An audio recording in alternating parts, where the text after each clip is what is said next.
this. I had no idea what we actually had in Judaism. Somebody in college told me about this book, Jewish Meditation by Aryeh Kaplan. I read this book in college. This book totally changed my entire life.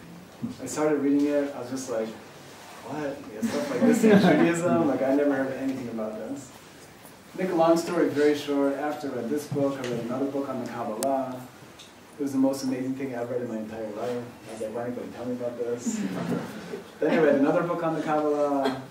It totally blew my mind. Then I read another book on the Kabbalah. And then I moved to Tzfat.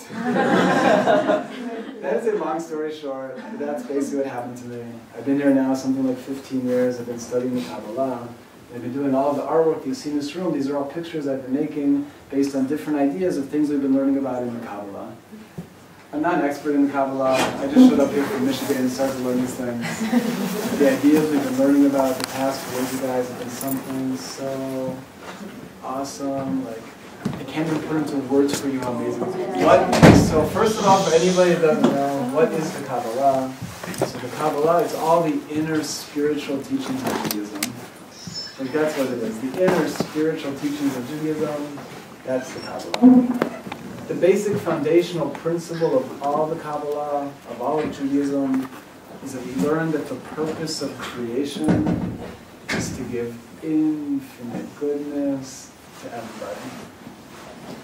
We learn that the only reason we were created is for every single one of us to experience the greatest possible goodness and pleasure there could ever possibly be.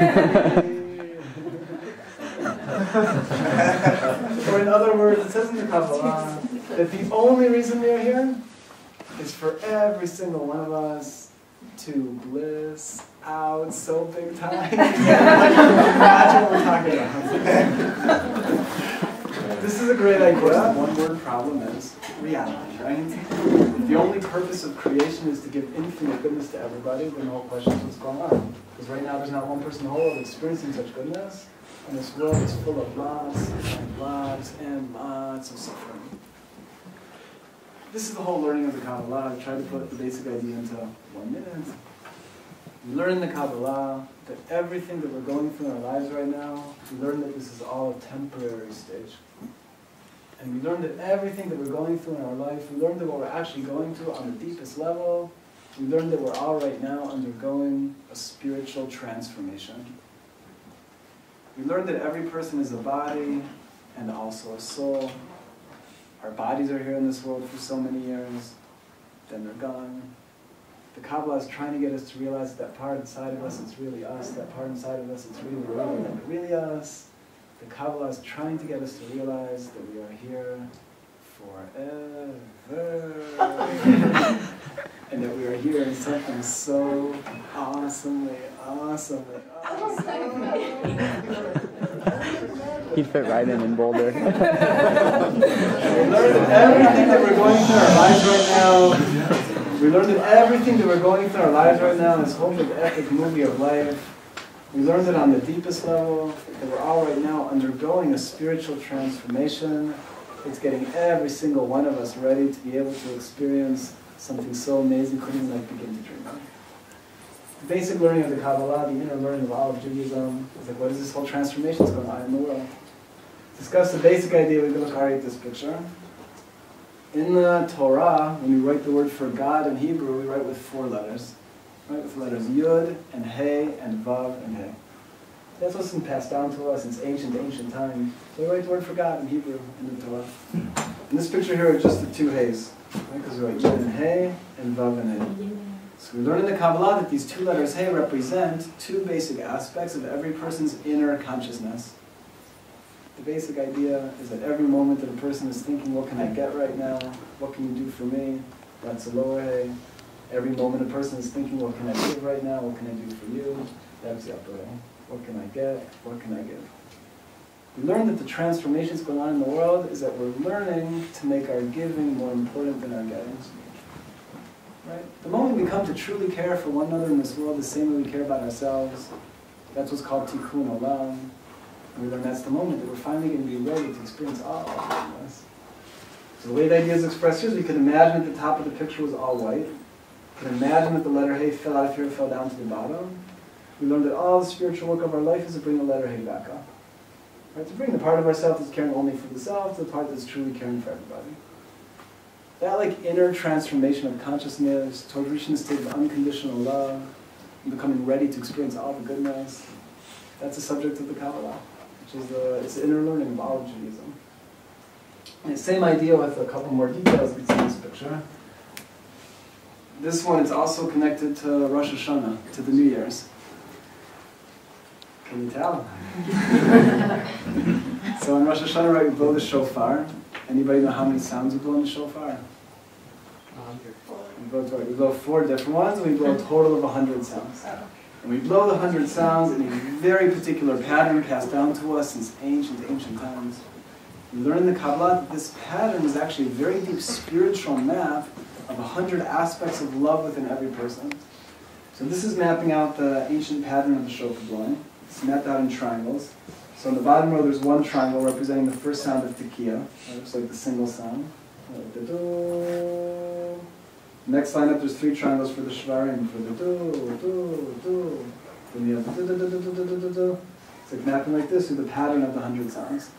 And in the deeper teachings of the Kabbalah, we start to learn very, very deep things from this pattern, like very deep aspects of a person's inner spiritual development. But the basic idea, the lowest levels when a person's caring only about themselves, doesn't care about anybody else. Every level going up is coming to more and more truly care for everybody, which is all of the higher states of consciousness.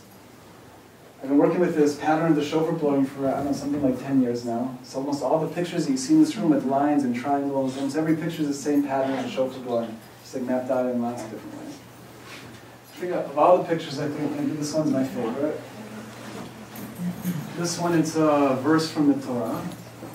It says here, it says, Ein od milvado, which you could translate, there is nothing but God. This is like really, really deep.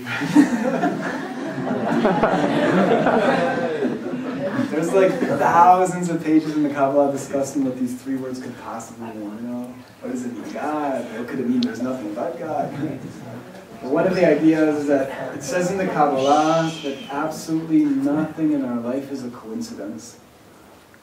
We learned that there's not one thing in this entire world that's happening by chance.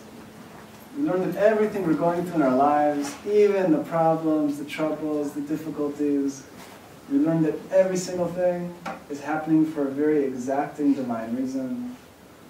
And we learn that ultimately the reason for everything we're going through is that everything's actually helping our souls to become ready to experience all the goodness. It says in the Kabbalah, if a person really knew what's going on in their life, it says that every single one of us would be jumping for joy nonstop every second. Why is that? Because every single one of us is right now getting ready to experience infinite goodness forever. Who can imagine it? This is, of course, the hardest possible thing for anyone to actually realize in their life right now. Because this goodness is completely hidden from us right now. For lots of reasons discussed in the Kabbalah. But this is talked about in the Kabbalah as one of the most powerful meditations a person can use throughout their entire life. We're just trying to realize that everything we're going through right now is part of something so beyond what we can understand in this moment.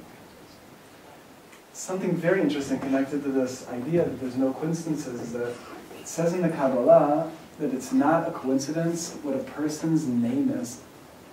This is like very interesting. It says that when parents name their children, it says it's not a coincidence the name is given, and it says that every person's soul has a very deep connection to their name. So according to the Kabbalah, it says that just by finding out the inner meanings of our name, it says we can find out a lot about what's going on in our own personal life on a spiritual level. For anybody that has a Hebrew name, we would take our Hebrew name, because our Hebrew name is our deepest name. It says in the Kabbalah that a person's name is such a big deal. It says if a person is to change their name, then on some level they're changing everything going on with them. We learned like our name is like a spiritual energy we're each working with all the time, whether we realize it or not. And I saw this in my own life in a very real way because I was given the name Abraham when I was born, but I was also given an English name, Robert. Most of my life I was using my English name. And it wasn't until one day I was thinking about it and I was like, well, you know, Robert's a nice name, I like it a lot. I'm Robert too. But I was like, but Abraham, it's a nice name, I like it too. know? But I was like, but Abraham, I'm named after my great-grandfather, who's named after his ancestor, who's named after his ancestor, who's named after his ancestor. Whoa, for like 4,000 years straight. I was like, whoa, like Abraham is my deepest name. It was like this, like, I don't know, realization. And I started to ask people to call me Abraham instead of Robert.